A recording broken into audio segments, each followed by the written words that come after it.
నమస్కారం. 4-5 రోజులైంది ఏ రకమైనటువంటి విషయాల మీద మీతో మాట్లాడడం జరగలేదు. అయితే 1947కు ముందు పుట్టినటువంటి వాళ్ళ తరం వాళ్ళని నేను. 1940 నా డేట్ ఆఫ్ బర్త్ సంవత్సరంలో.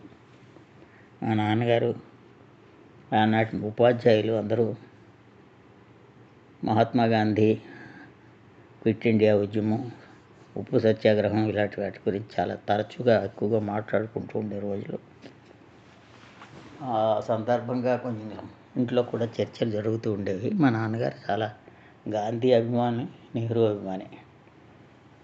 అంతేకాదు ఇవాళ గాంధీ గారి గురించి, నెహ్రూ గారి గురించి మాట్లాడడం అంటే బూతు మాటల కింద ఉండే రోజులు. రేపు గాంధీ గారి వర్ధంతి.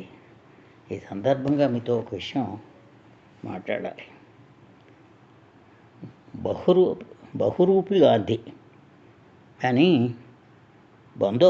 అనుబంధోపాధ్యాయ అని ఇంగ్లీష్లో రాశారు.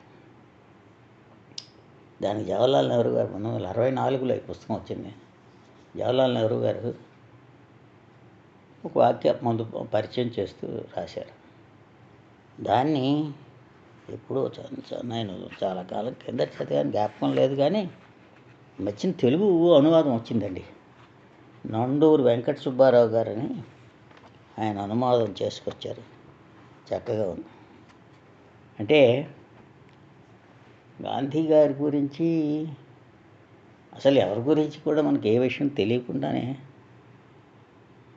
ఏదో 4-5 వాక్యాలు ఎక్కడెక్కడో ఎవరి గురించో చెప్పడం, మాట్లాడడం, వెంటనే దాని మీద పొద్దున్న లేచిన దగ్గర నుంచి విమర్శ చేసేస్తూ ఉండడం.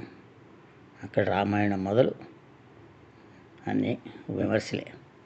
తర్వాత అందులో ఇవాళ తెలుగు సాహిత్యం మీద కానీ, తెలుగు గ్రంథాల మీద కానీ మాట్లాడేవారి కంటే చాలా చౌకబారు తెలుగు పదాలుతో కాలం గడిపే జనం ఎక్కువైపోయారు.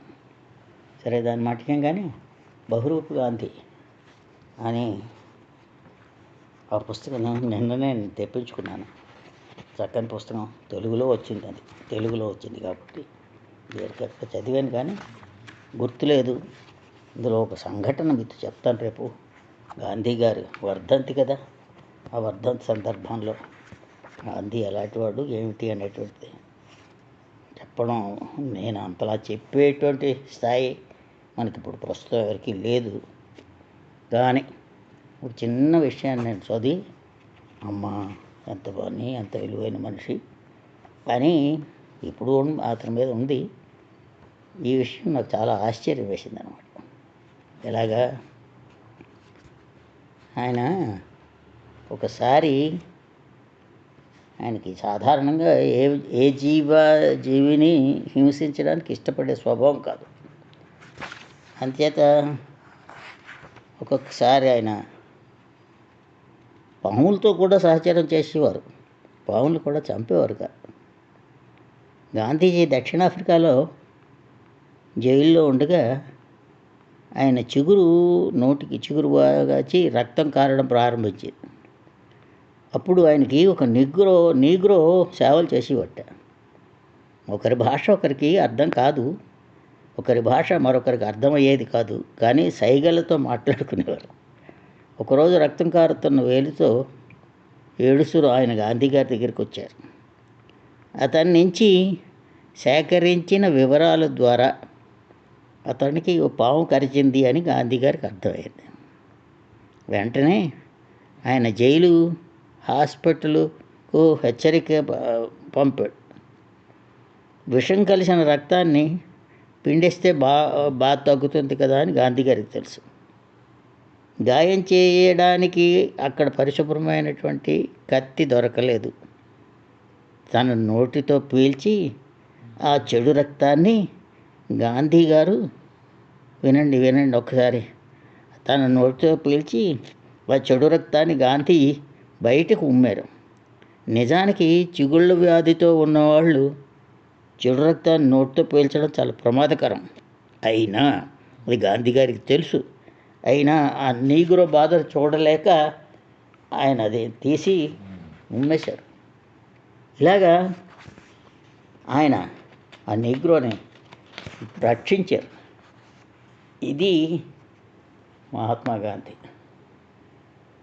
ఆయనని ఒక తుపాకీ గుండుతో ఆయనని పూర్తి చేసేసారు. మరి గాంధీ గారి గురించి ఒక మాట స్మరించుకోవడం తప్ప, ఆయన చివరి మాట, ఆయన మహారామభక్తుడు అనడానికి ఇప్పుడు కొడుతున్న రామాలయాలు వాళ్ళు అందరం కానీ విమర్శించడం కాదు, కానీ ఆయన రామభక్తుడు కాబట్టే ఆయన నోటంటే హే రామ్ అని వచ్చింది.